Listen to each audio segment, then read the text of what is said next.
Dans cet exemple, on s'attend à ce que suivre une psychothérapie permette d'améliorer le bien-être de patients dépressifs. On s'attend à ce que la prise d'un médicament également permette d'améliorer le bien-être. On mesure le bien-être à l'aide d'un score. Et on précise en fait que la prise du médicament va améliorer le bien-être par rapport à la prise d'un placebo, et ce indifféremment suivant qu'on prenne un médicament dopaminergique ou sérotoninergique. Enfin, on spécifie que si on s'attend à ce que le médicament améliore le bien-être par rapport au placebo dans tous les cas, la différence soit plus marquée pour les patients qui n'ont pas suivi de psychothérapie.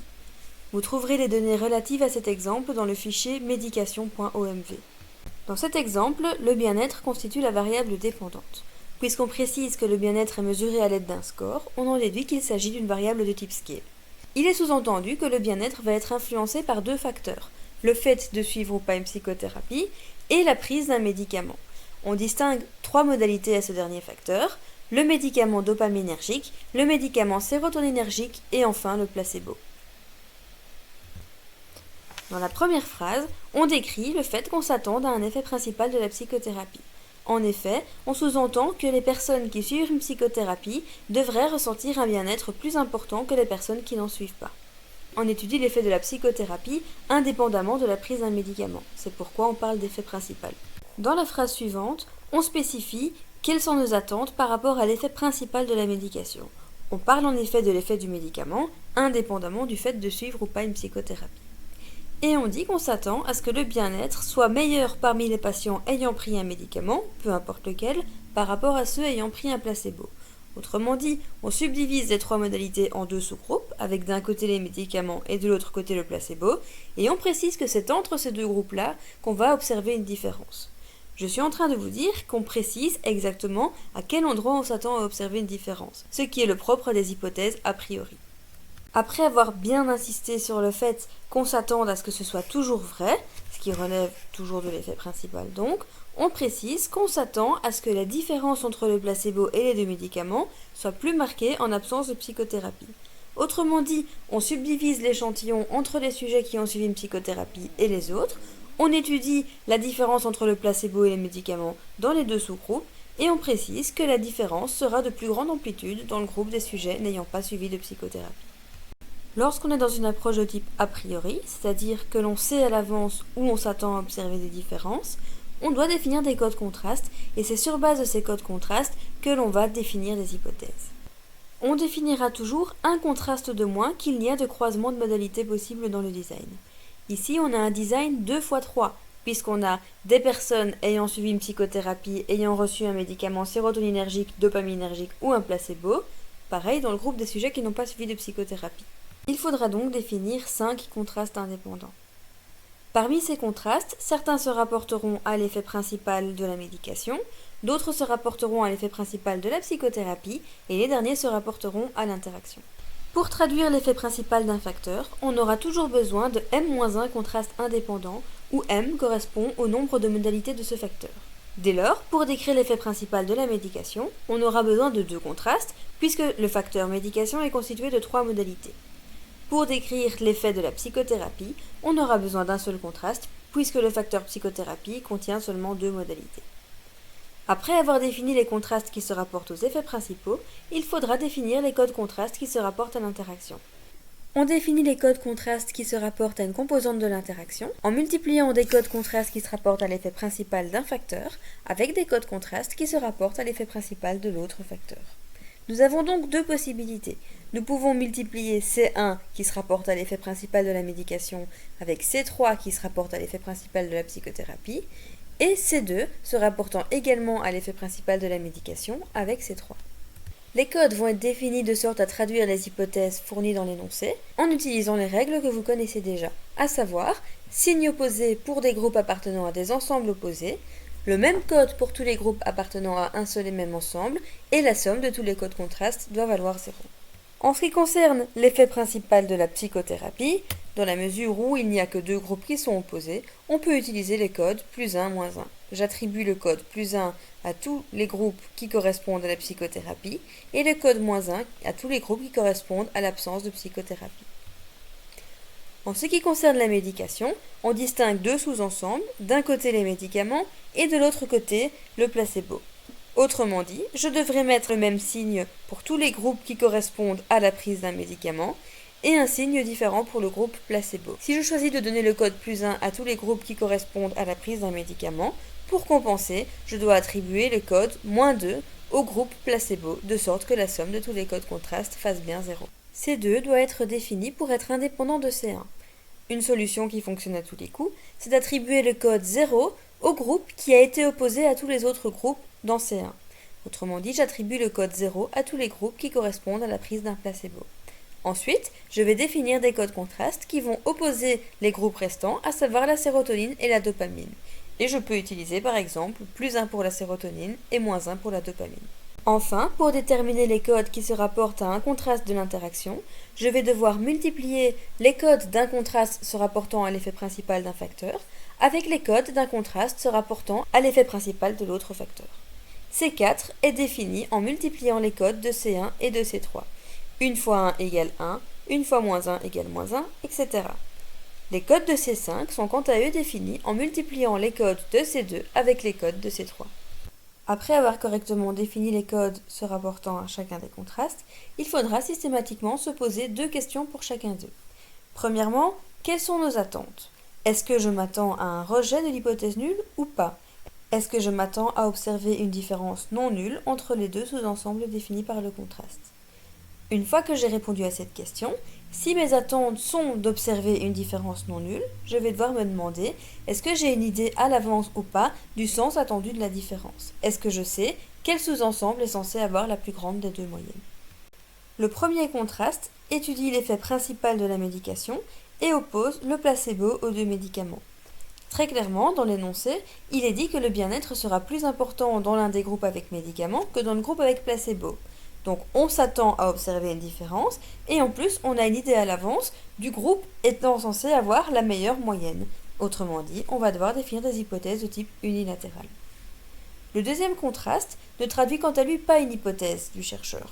Ce deuxième contraste oppose le médicament sérotonine au groupe dopamine. Étant donné qu'on a clairement dit qu'on ne s'attend pas à observer de différence entre les deux groupes, nos attentes sont de ne pas rejeter l'hypothèse nulle. Du coup, on va poser des hypothèses de type bilatéral, puisqu'on ne veut pas de différence ni dans un sens ni dans l'autre. Ces trois se rapportent à l'effet principal de la psychothérapie. Dans l'énoncé, il était dit qu'on s'attendait à ce que les personnes ayant suivi une psychothérapie aient un score de bien-être plus important que les personnes n'ayant pas suivi de psychothérapie. Dès lors, non seulement je m'attends à rejeter l'hypothèse nulle, mais en plus, j'ai une idée quant au sens attendu de la différence et je définis donc des hypothèses de type unilatéral. C4 et C5 vont se rapporter à deux composantes distinctes de l'interaction. Les codes de C4 sont obtenus en multipliant les codes de C1 et de C3. Dans la mesure où dans C1 on étudie la différence entre le placebo d'une part et les deux médicaments d'autre part, ce que je vais étudier comme composante de l'interaction, c'est celle qui se rapporte à la différence entre le placebo et les deux médicaments. Pour savoir si je m'attends à rejeter ou pas l'hypothèse nulle pour ce contraste, je dois me demander, est-ce que dans l'énoncé, j'ai une indication quant au fait que la différence entre le placebo et les deux médicaments ne serait pas la même suivant que j'ai suivi une psychothérapie ou pas. Or, dans l'énoncé, on dit très clairement qu'on s'attend à ce que ça soit le cas. Il est dit, on s'attend à ce que la différence entre le placebo et les deux médicaments soit plus marquée en absence de psychothérapie. Dès lors, on va s'attendre à rejeter l'hypothèse nulle. On va s'attendre à ce que la différence ne soit pas la même suivant la modalité du facteur psychothérapie dans laquelle je me trouve. Par ailleurs, je vais devoir définir des hypothèses de type unilatéral, puisque je ne me contente pas de dire que la différence ne sera pas la même suivant qu'on ait suivi ou pas une psychothérapie. Je précise clairement dans quel sous-ensemble je m'attends à ce que la différence soit la plus marquée. En l'occurrence, il s'agit du groupe des sujets n'ayant pas suivi de psychothérapie. Les codes de C5 sont obtenus en multipliant C2 et C3. Dans la mesure où C2 étudie une certaine différence entre la sérotonine et la dopamine, pour savoir si je m'attends à rejeter ou pas l'hypothèse nulle liée à C5, je dois me demander est-ce que j'ai des bonnes raisons de penser que la différence entre sérotonine et dopamine ne sera pas de même amplitude suivant que j'ai suivi ou pas une psychothérapie. Or, clairement, dans l'énoncé, je n'ai aucune information allant dans ce sens. Je ne m'attends pas à observer de différence entre la sérotonine et la dopamine, ni parmi les personnes ayant suivi une psychothérapie, ni parmi celles n'en ayant pas suivi. Dans la mesure où je m'attends à ce que la différence soit nulle dans les deux cas, je vais m'attendre à ne pas rejeter l'hypothèse nulle liée à C5. Ce qui va en même temps m'amener à définir des hypothèses de type bilatéral, puisque je ne veux pas observer de différence ni dans un sens ni dans l'autre. Je vais à présent définir une paire d'hypothèses nulles et alternatives pour chacun des contrastes. Le principe sera de pondérer les moyennes de chacun des groupes qui nous intéressent par le code contraste qui lui correspond et de comparer ensuite la somme de toutes ces moyennes pondérées à 0. Lorsque je définirai les hypothèses qui se rapportent au contraste liés à des effets principaux, ce seront des moyennes marginales que je pondérerai par les codes contraste. Au contraire, lorsque je voudrais définir les hypothèses pour des contrastes qui se rapportent à l'interaction, je m'intéresserai aux moyennes de chacun des échantillons. Pour les hypothèses bilatérales, je me contenterai de définir la somme des moyennes pondérées comme étant différente de 0 dans l'hypothèse alternative ou égale à 0 dans l'hypothèse nulle. Pour les hypothèses de type unilatéral, je devrais me demander, au niveau de l'hypothèse alternative, est-ce que je m'attends à ce que la somme des moyennes pondérées soit plus grande ou inférieure à 0 ?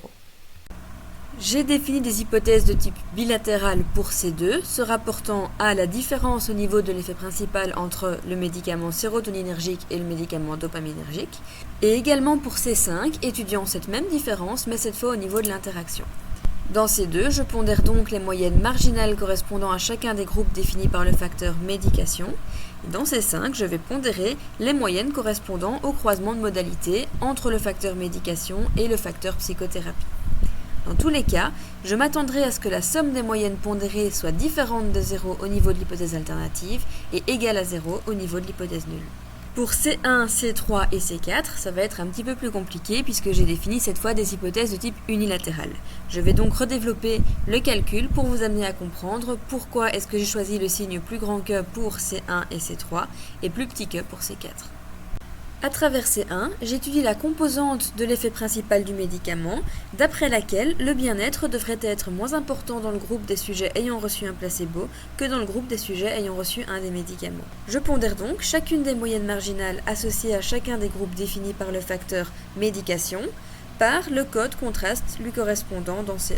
J'ai donc une fois moyenne sérotonine plus une fois moyenne dopamine moins 2 fois moyenne placebo.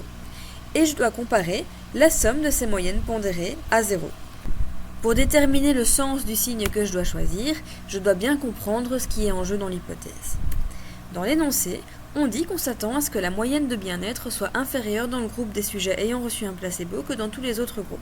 Ce qui revient à dire que la moyenne du groupe placebo devrait être inférieure à la moyenne des moyennes entre les groupes sérotonine et dopamine. Je vais un petit peu transformer cette inéquation. Et pour commencer, je vais faire sauter la fraction. Pour ce faire, je vais multiplier chacun des termes de l'inéquation par 2. Et au final, je me retrouve à dire que la moyenne de sérotonine plus la moyenne de dopamine est supérieure à 2 fois la moyenne du groupe placebo. Ensuite, je vais m'arranger pour faire passer toutes les moyennes pondérées du même côté de l'inéquation. Et ce, en vue de mettre en évidence les codes contrastes à travers mon écriture. Puisque j'ai choisi les codes plus 1, moins 2, je comprends que ce que je veux faire, c'est faire passer ce terme-ci, 2 fois placebo, à gauche de l'inéquation. Et en passant de l'autre côté de l'inéquation, le plus devient un moins. Moyenne sérotonine plus moyenne dopamine moins 2 fois moyenne placebo, supérieure à 0. Je connais donc à présent le sens attendu de C1. Au niveau de l'hypothèse alternative, je vais m'attendre à ce que le premier contraste soit positif. Et dès lors, forcément, au niveau de l'hypothèse nulle, je vais m'attendre à ce que C1 soit inférieur ou égal à 0. À travers C3, j'étudie l'effet principal de la psychothérapie. Dans l'énoncé, on disait qu'on pensait que la moyenne de bien-être serait plus élevée dans le groupe des sujets ayant suivi une psychothérapie que dans le groupe des sujets n'en ayant pas suivi.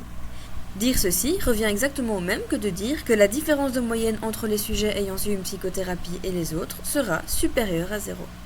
Cette deuxième notation a l'avantage de mettre en évidence les moyennes pondérées par les codes contrastes. J'ai bien une fois la moyenne du groupe psychothérapie, moins une fois la moyenne du groupe absence de psychothérapie.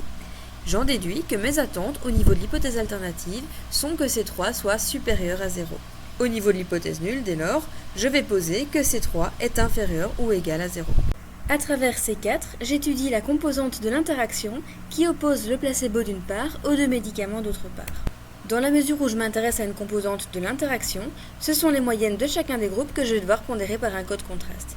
Et c'est exactement ce que j'ai fait dans cette ligne. Les moyennes de chacun des groupes sont pondérées par le code lui correspondant dans C4. Ensuite, je dois comparer la somme de ces moyennes pondérées à 0. Et en vue de déterminer le signe attendu, je vais développer le problème. Lorsque nous avons étudié C1, Nous avions vu que moyenne sérotonine plus moyenne dopamine moins 2 fois moyenne placebo, au niveau des moyennes marginales, devait donner un résultat positif dans la mesure où le bien-être devait être inférieur dans le groupe des sujets ayant reçu un placebo que dans le groupe des sujets ayant reçu un des deux médicaments. À travers l'énoncé, il était sous-entendu que cela devrait être vrai tant pour les sujets qui ont suivi une psychothérapie que pour ceux qui n'en ont pas suivi. Je peux donc écrire ces deux termes-ci. Moyenne du groupe sérotonine avec psychothérapie plus moyenne du groupe dopamine avec psychothérapie moins 2 fois moyenne du groupe placebo avec psychothérapie doit donner un résultat positif. Pareil pour les 3 groupes en absence de psychothérapie.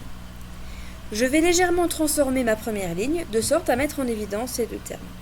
Et pour commencer, je vais regrouper ensemble toutes les moyennes qui correspondent à des groupes avec psychothérapie et toutes les moyennes qui correspondent à des groupes en absence de psychothérapie. Voici chose faite, j'ai simplement déplacé les termes dans la liste. Ensuite, en vue de mettre en évidence les codes +1, +1, -2, tant dans les groupes avec psychothérapie que dans les groupes en absence de psychothérapie, je vais mettre ce signe négatif en évidence. Et voici ce que ça donne. Vous voyez que je fais apparaître ce terme-ci qui correspond à ma première ligne et ce terme-ci qui correspond à ma deuxième ligne. Je sais que ces deux termes entre parenthèses doivent donner un résultat positif. Par ailleurs, dans la mesure où je m'attends à ce que la différence entre le placebo et les médicaments soit plus marquée dans le groupe en absence de psychothérapie, je m'attends à ce que ce deuxième terme entre parenthèses soit plus grand que ce premier terme entre parenthèses, ce qui devrait me donner au final une différence de signe négatif. J'en déduis que mes attentes au niveau de l'hypothèse alternative sont que C4 soit négatif. Au niveau de l'hypothèse nulle, dès lors, j'écrirai que C4 est supérieur ou égal à 0. En ce qui concerne les effets simples, je vais pouvoir définir les mêmes hypothèses en présence et en absence de psychothérapie, puisque dans les deux cas, je vais m'attendre à ce que le score de bien-être soit plus faible dans le groupe placebo par rapport au groupe avec médicaments, sans qu'il n'y ait de différence attendue entre la sérotonine et la dopamine. Définir les différents contrastes et l'hypothèse nulle et alternative associée à chacun de ces contrastes, c'est le plus grand challenge, la plus grande difficulté face à ce type d'exercice. Vous allez voir que pour ce qui va suivre, nous allons, de manière très similaire à ce qu'on avait fait précédemment, réaliser des petites analyses descriptives pour étudier la distribution des scores de l'AVD au sein de chacun des groupes.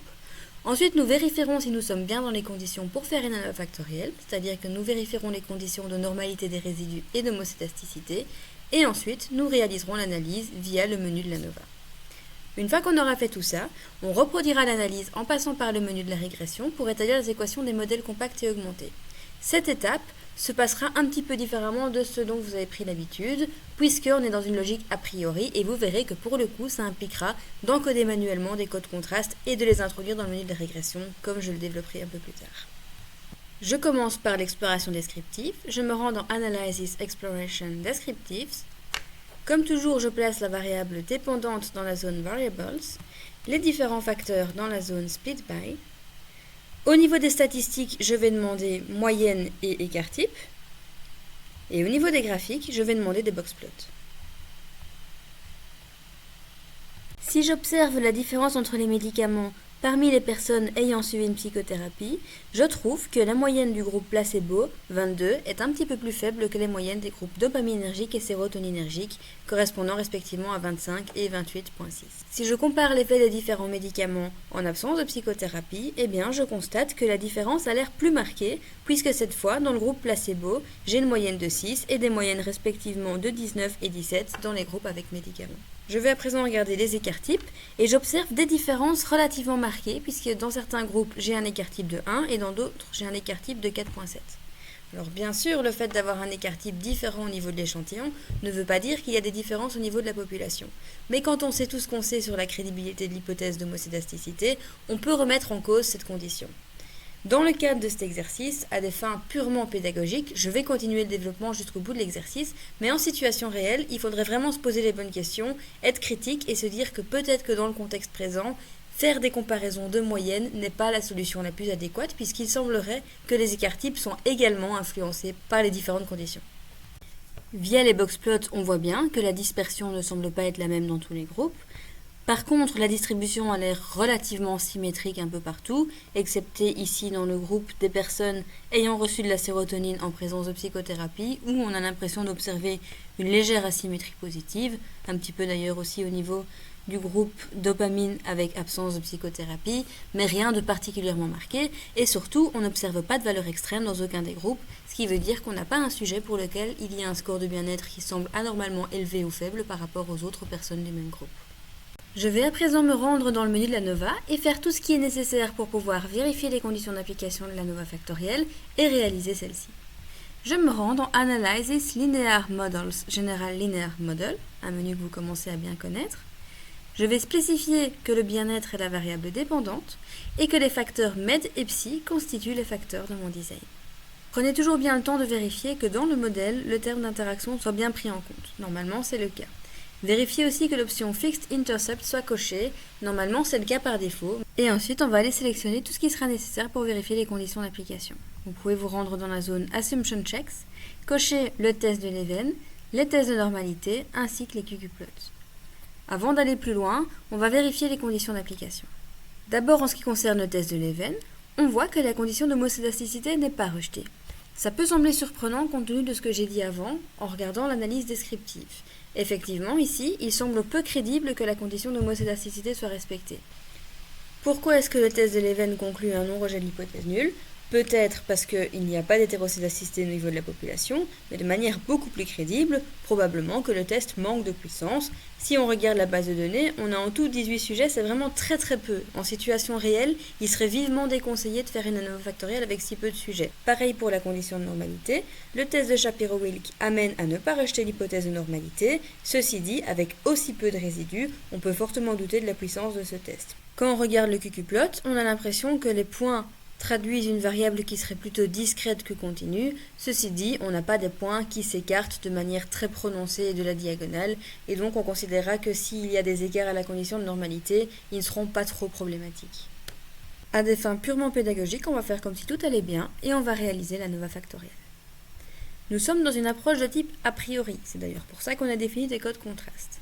Lorsqu'on était dans une approche a posteriori, d'abord on regardait au niveau d'une sortie omnibus ANOVA s'il y avait des effets principaux d'interaction qui étaient significatifs, et s'il y en avait, eh bien on faisait des analyses post-hoc. Ici on va procéder différemment. Il n'y aurait pas de raison de regarder toutes les comparaisons de Z2 possibles, puisqu'on a à l'avance une idée d'où on suspecte observer des différences. Et pour cette raison, plutôt que de se rendre dans la zone post-hoc tests, on va se rendre dans la zone factor coding qui va nous permettre de spécifier des contrastes liés à chacun des facteurs et plus précisément le type de contraste qui nous intéresse. Pour le facteur médication, on va définir des contrastes de type Elmert. C'est ce qu'on fera à chaque fois qu'on sera dans une situation où on considère qu'il devrait y avoir une différence entre un groupe et tous les autres. Ici, on s'attend à observer une différence entre le groupe placebo d'une part et tous les médicaments d'autre part. On est donc bien dans une logique d'Elmert. Notez que dans le cadre de ce cours, on ne verra que deux types de contrastes, les contrastes d'Elmert que je viens de définir et les contrastes polynomiaux dans lesquels on étudiera des effets de type linéaire, quadratique, cubique, etc. En ce qui concerne le facteur psychothérapie, dans la mesure où celui-ci n'est constitué que de deux modalités, ça ne change strictement rien de spécifier un contraste d'Elmert ou un contraste de type polynomial. Bien sûr, ça va changer le type de codage qui sera utilisé, mais en termes de significativité, on obtiendra exactement le même résultat, peu importe le type de contraste qu'on va choisir. Je vais donc mettre Elmert, mais c'est un choix qui est purement arbitraire. Si vous aviez choisi polynomial, ça n'aurait rien du tout changé en termes de validation des hypothèses liées aux effets principaux et à l'interaction.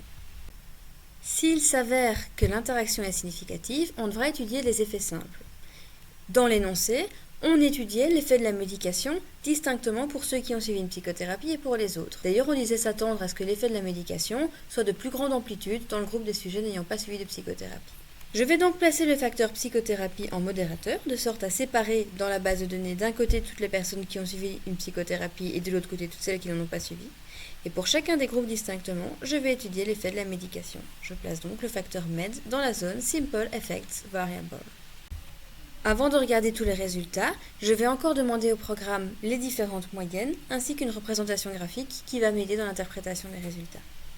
Je me rends dans la zone Plots et pour des raisons que j'ai évoquées dans la vidéo précédente, j'aimerais bien m'arranger pour avoir une couleur différente par effet simple qui m'intéresse. Autrement dit, je voudrais représenter toutes les moyennes se rapportant au sujet ayant suivi une psychothérapie dans une couleur et toutes les moyennes se rapportant au sujet n'ayant pas suivi de psychothérapie dans une autre couleur.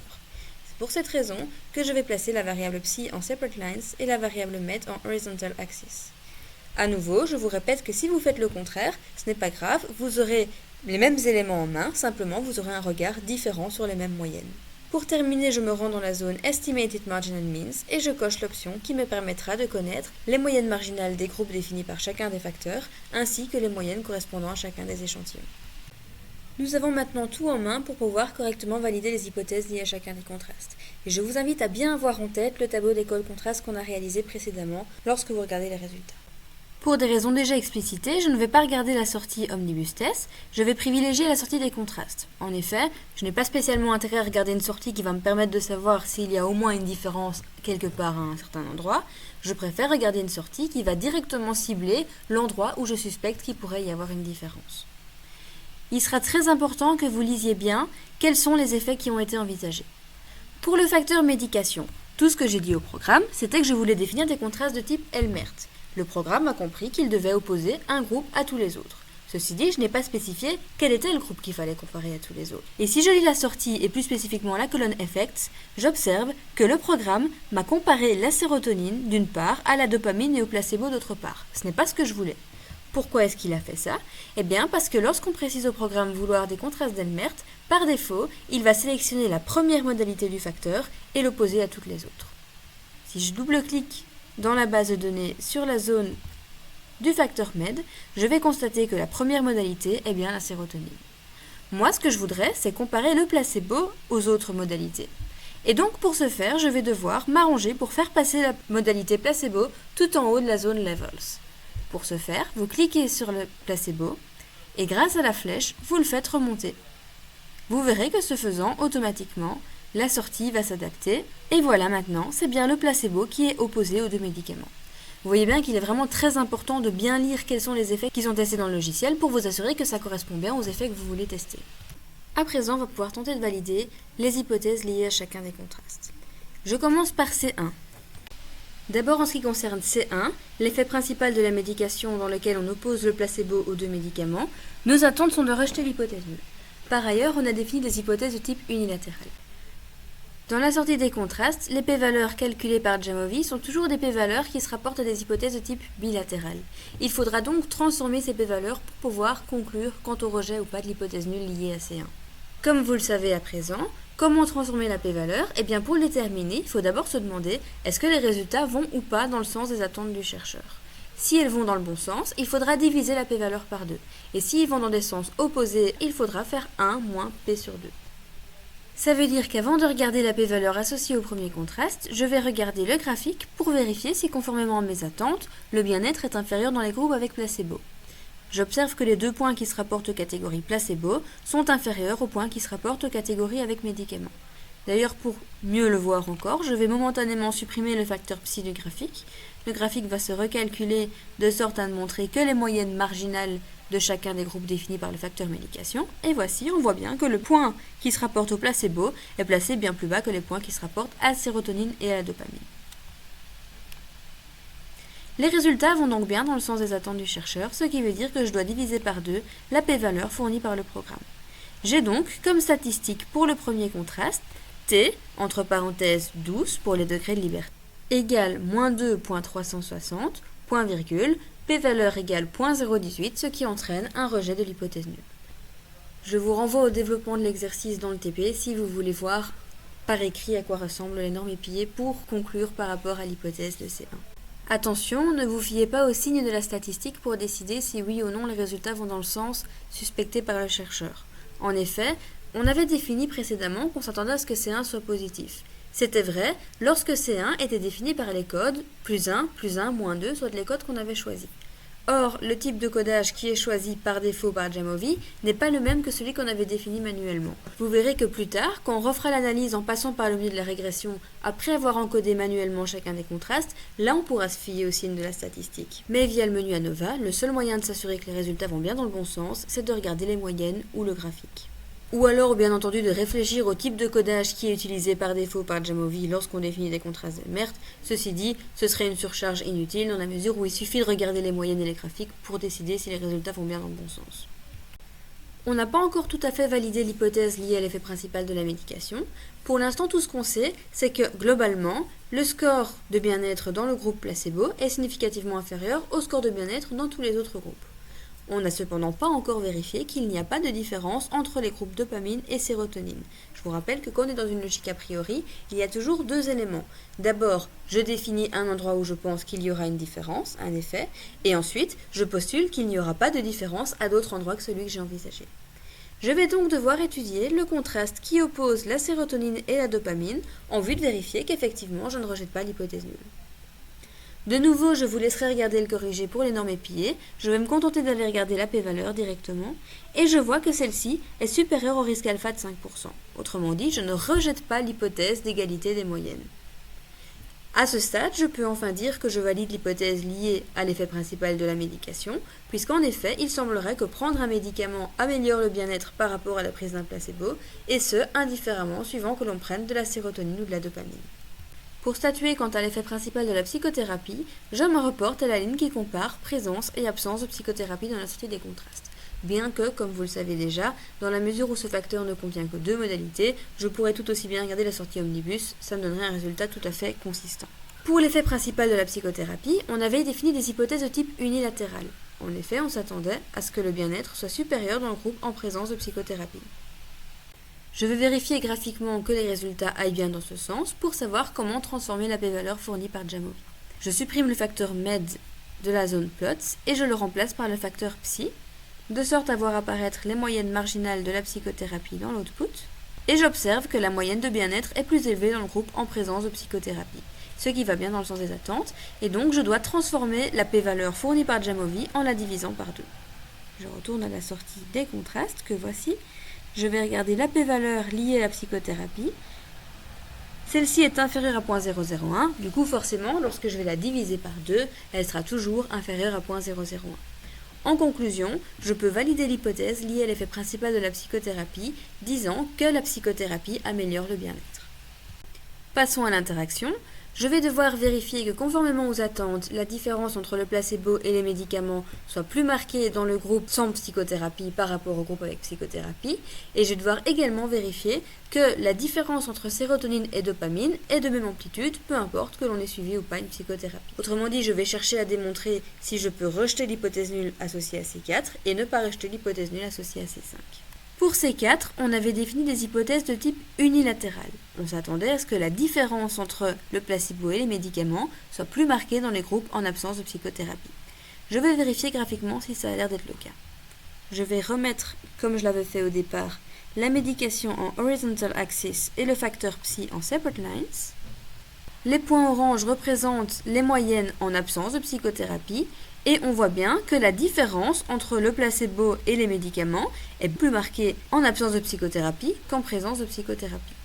Autrement dit, je peux valider le fait que les résultats vont dans le sens des attentes. À présent, je vais regarder la p-valeur associée au quatrième contraste. Celle-ci vaut 0.029. Puisque les résultats vont dans le sens des attentes, je vais diviser cette p-valeur par 2, ce qui me donnera une p-valeur de 0.0145. J'en déduis que je peux rejeter l'hypothèse nulle, et donc je valide le fait que la différence entre le placebo et les médicaments est plus marquée dans le groupe sans psychothérapie que dans le groupe avec psychothérapie. Je n'ai pas encore tout à fait montré que je pouvais valider l'hypothèse liée à l'interaction. Pour le faire, je dois encore prouver que la différence entre sérotonine et dopamine est de même amplitude, peu importe que l'on suive ou pas une psychothérapie. Autrement dit, je dois démontrer que je ne rejette pas l'hypothèse nulle associée au cinquième contraste. Je vais regarder la p-valeur associée à ce cinquième contraste. Celle-ci est de 0.116. Je suis au-dessus du risque alpha et donc je ne rejette pas l'hypothèse nulle. À ce stade, je peux enfin valider l'hypothèse d'interaction. In fine, j'ai pu valider toutes les hypothèses, tant liées aux effets principaux qu'à l'interaction. Dans la mesure où je sais que la composante de l'interaction qui oppose le placebo au médicament est significative, je vais pouvoir réaliser les effets simples en vue d'étudier la différence entre le placebo et les médicaments, séparément parmi les personnes ayant suivi une psychothérapie et parmi celles n'en ayant pas suivi, de sorte à savoir si la différence est significative dans les deux cas.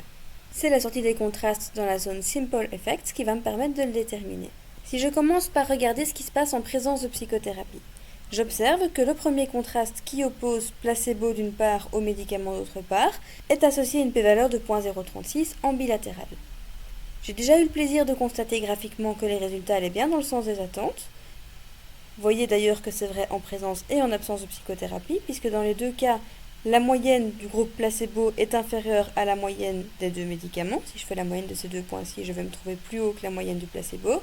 Pareil en absence de psychothérapie. Et dès lors, je sais que je vais pouvoir diviser par deux la partie des contrastes qui opposent le placebo au médicament, et ce, tant en présence qu'en absence de psychothérapie. Le contraste qui oppose le placebo au médicament en présence de psychothérapie est associé à une p-valeur de 0.018, ce qui m'amène à rejeter l'hypothèse nulle. Le contraste qui oppose la sérotonine et la dopamine en présence de psychothérapie m'amène quant à lui à ne pas rejeter l'hypothèse nulle.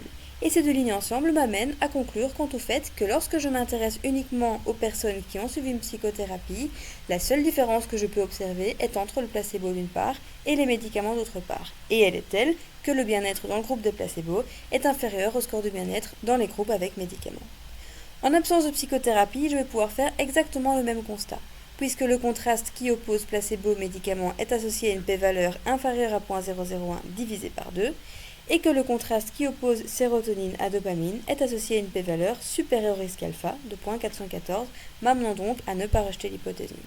À présent, nous allons reproduire l'analyse en passant par l'outil de la régression. Je me rends dans Analysis, Regression, Linear Regression. Précédemment, lorsqu'on était dans une logique post-hoc, on plaçait le bien-être en variable dépendante et on plaçait les facteurs dans la zone factors. Le problème, c'est que ce faisant, le programme va recoder les prédicteurs en utilisant des codages qui sont appropriés seulement pour une logique post-hoc. Si je veux pouvoir pondérer chacune des moyennes en fonction des codes contrastes que j'ai définis, la seule solution, ce sera de créer manuellement les contrastes C1 à C5 dans la base de données et ensuite de faire passer ces contrastes dans la zone covariate. Avant d'aller dans ce menu de la régression, je vais donc créer les variables C1 à C5 dans ma base de données. A priori, il n'y a rien de nouveau ici, ce sont des choses que vous savez déjà faire. Je double-clique sur la zone grisée d'une colonne vide, de sorte à créer une nouvelle variable, et je sélectionne New Transformed Variable, puisque les codes de C1 vont être créés au départ d'un des facteurs, en l'occurrence au départ de la médication. Je vais appeler ma variable C1. Je spécifie que c'est en fonction des codes de la variable med que je veux créer C1, et je vais créer une transformation. Je vous conseille d'appeler cette transformation C1, on ne sait jamais que plus tard vous ayez envie de retourner dans cette base de données, si vous avez enregistré la transformation, vous ne serez pas obligé de la reproduire. Je clique une fois sur Add Record Condition. Les codes que j'ai choisis pour C1 étaient plus 1 pour la sérotonine et pour la dopamine, et moins 2 pour le placebo. Or, dans la variable médication, le placebo est codé 3, sérotonine et dopamine sont codés 1 et 2. Autrement dit, je voudrais spécifier dans ma transformation que si le score sur la variable med est 3, alors je veux attribuer le code -2 dans la variable C1. Et si le code est n'importe quoi d'autre, c'est-à-dire 1 ou 2, je veux lui attribuer le code +1. Voilà ce que je vais écrire dans ma transformation. Si le score sur la variable source est égal à 3, alors je veux attribuer le code -2. Si le score sur la variable source est n'importe quoi d'autre que 3, alors je veux attribuer le code +1. Comme toujours, n'hésitez pas à prendre une petite seconde pour vérifier que les codes correspondent bien à ce que vous vouliez. Ici, je constate que les 6 sujets qui se sont vus attribuer le code -2 sont des sujets qui appartiennent au groupe placebo. C'est donc bien ce que je voulais. À présent, je vais créer C2. Dans mon tableau de code contraste, j'avais choisi d'attribuer le code +1 au groupe sérotonine, -1 au groupe dopamine et 0 au groupe placebo. Puisque maintenant vous savez que le groupe placebo est codé 3, sérotonine 1 et dopamine 2, vous savez que vous devez faire une transformation en utilisant la variable médication comme variable source, qui soit telle que si le sujet se voit attribuer le code 1 sur la variable source, il se voit également attribuer le code 1 dans la variable C2, que s'il se voit attribuer le code 2 sur la variable source, il devra se voir attribuer le code -1 sur la variable C2, et enfin, que s'il se voit attribuer le code 3 sur la variable source, il devra se voir attribuer le code 0 sur la variable C2.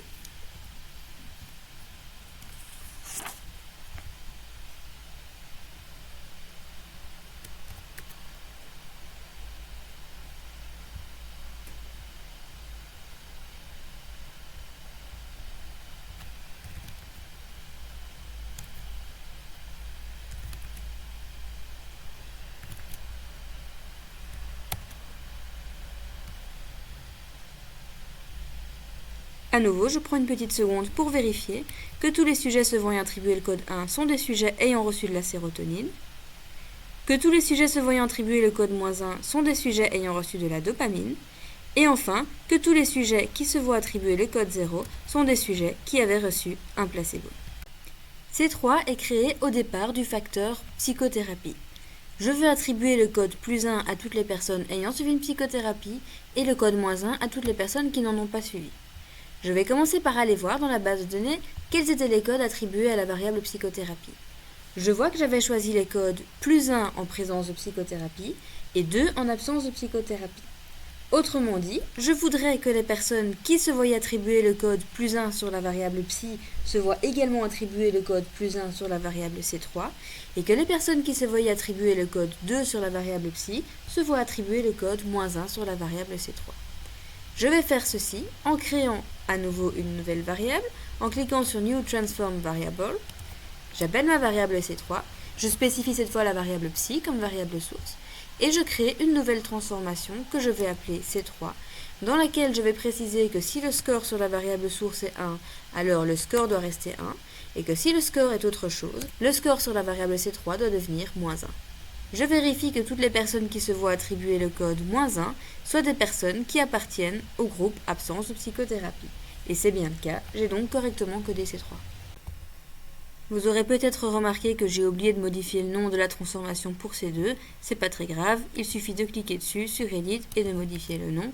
En soi, le fait de changer le nom n'est nécessaire que si j'ai l'intention de retourner plus tard dans ma base de données, ce qui n'est pas nécessairement le cas ici. Pour les contrastes de l'interaction, je vais me rendre dans la zone Computed Variable. Vous savez que les codes de C4 sont obtenus en multipliant les codes de C1 avec ceux de C3.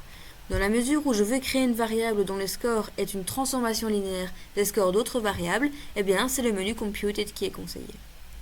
Je vais donner un nom à ma variable, je vais l'appeler C4, et je vais écrire comme expression que les scores doivent être égaux à C1 fois C3. Je fais ensuite la même chose pour créer C5.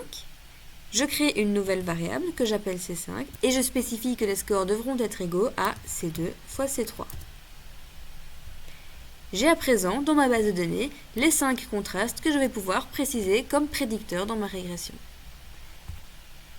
Si dans l'output vous aviez déjà préparé la régression comme moi je l'avais fait en plaçant le bien-être comme variable dépendante, vous pouvez simplement cliquer sur l'output de la régression pour faire réapparaître le menu. Si jamais vous n'avez pas encore ouvert ce menu au préalable, vous retournez dans Analysis Regression et vous placez le bien-être en variable dépendante. Ensuite, vous sélectionnez les 5 contrastes et vous les placez dans la zone Covariates. Pourquoi est-ce qu'on les place dans la zone Covariates et pas dans la zone Factor? Eh bien parce que dans Jamovi, automatiquement lorsqu'on place une variable dans la zone Factor, elle est recodée par le logiciel. Ici, on ne veut surtout pas que nos contrastes soient recodés puisque les codes qui ont été attribués sont bien ceux qu'on avait définis tout au départ dans nos hypothèses. C'est pour cette raison qu'on les place en covariates. Dans ma base de données, il y a exactement le même nombre de sujets dans chacun des groupes. Il y a en fait 3 sujets par échantillon. Par ailleurs, tous mes codes C1, C2, C3, C4 et C5 sont des codes contrastes qui par définition sont des codes centrés. Dès lors, je suis certaine que la valeur de l'intercept sera exactement égale à la moyenne générale de la VD. Pour vous le remontrer encore une fois, je vais retourner dans Analyze Exploration Descriptives. Je spécifie vouloir étudier le bien-être et je vais demander la moyenne. Vous voyez que la moyenne vaut 19.611, c'est bien la valeur de l'intercept.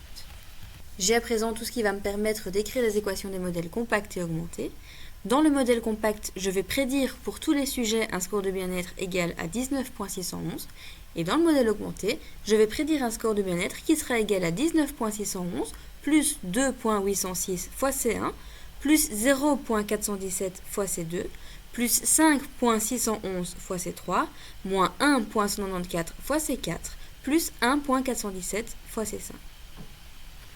Si je veux faire une prédiction sur base du modèle augmenté pour un sujet appartenant à un groupe en particulier, eh bien je n'aurai qu'à remplacer chacun des contrastes par le code correspondant à ce groupe.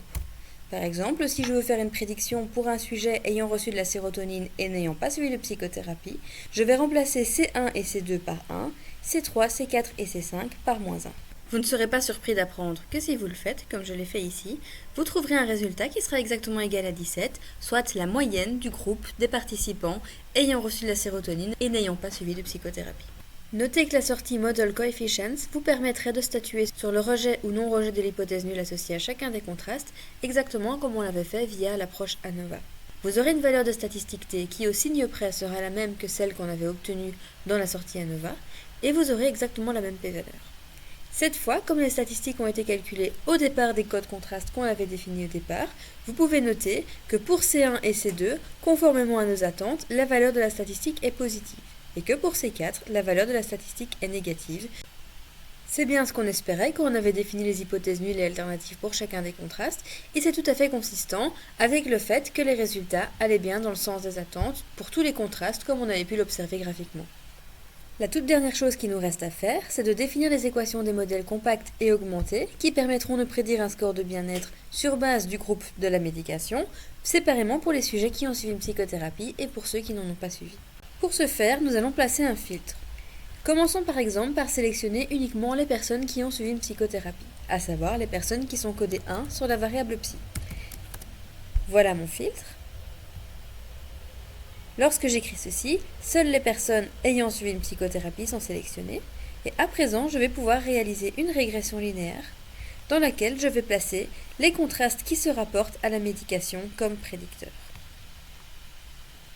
Ces contrastes étant C1 et C2, je place C1 et C2 dans la zone covariate. Comme je l'ai déjà dit, dans chacun des groupes il y a le même nombre de sujets. Autrement dit, dans les 3 groupes avec psychothérapie et placebo, avec psychothérapie et sérotonine et avec psychothérapie et dopamine, j'ai le même nombre de sujets. Puisque mes prédicteurs sont des contrastes qui sont par définition centrés, je suis certaine que la valeur de l'intercept sera égale à la moyenne de bien-être de tous les sujets ayant suivi une psychothérapie. Je peux donc utiliser ce tableau pour écrire les équations des modèles compacts et augmentés se rapportant à l'effet simple, effet de la médication pour les personnes ayant suivi une psychothérapie. Pour connaître les équations des modèles compacts et augmentés qui vont me permettre de prédire un score de bien-être pour les sujets n'ayant pas suivi de psychothérapie, je n'ai qu'à modifier mon filtre. Je retourne dans ma base de données, je reclique sur Filters, et je spécifie cette fois vouloir sélectionner uniquement les personnes codées 2 sur la variable psy. Ce faisant, je ne sélectionne que les personnes qui n'ont pas suivi de psychothérapie. Vous voyez que la sortie dans l'output va s'adapter, exactement pour les mêmes raisons que celles que j'ai expliquées pour les personnes ayant suivi une psychothérapie. Je suis certaine que la valeur de l'intercept sera égale au score de bien-être moyen pour tous les sujets n'ayant pas suivi de psychothérapie. Cette sortie me permet donc d'écrire tant l'équation du modèle compact que celle du modèle augmenté pour les sujets n'ayant pas suivi de psychothérapie. Pour voir l'écriture formelle de ces modèles, je vous invite à vous rendre dans le TP de l'ANOVA factorielle.